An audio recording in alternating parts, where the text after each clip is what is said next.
আসসালামু আলাইকুম দর্শক, চলে আসলাম আরেকটি ভিডিওতে। টি-20তে লিটন দাসকে ক্যাপ্টেন করে পাকিস্তান ও আরব আমিরাতের বিপক্ষে 7টি টি-20 ম্যাচের দল ঘোষণা করা হয়েছে, যেখানে রয়েছে আরব আমিরাতের বিপক্ষে 2টি টি-20 এবং পাকিস্তানের বিপক্ষে 5টি টি-20 match.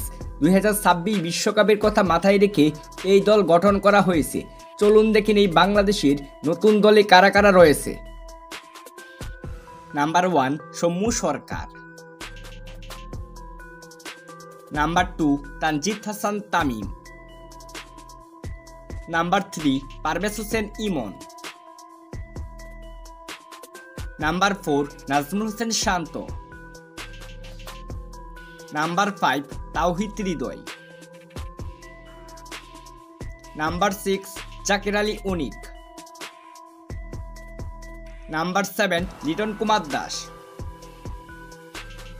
Number 8 Sheikh Mahedi Hasan.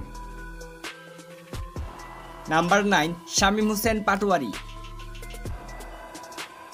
Number 10 Rishad Hossain.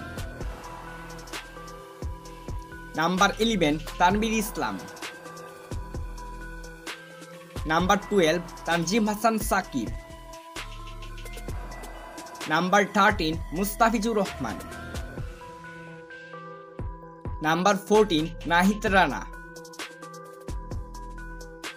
Number 15 Hasan Mahmud. Number 16 Shariful Islam. Pakistan ও আরব আমিরাতের বিপক্ষে এই দলটি কেমন হয়েছে জানান আপনার মতামত ভিডিওর কমেন্ট বক্সে কমেন্ট করে। Thanks for watching. Please like, comment, share and subscribe.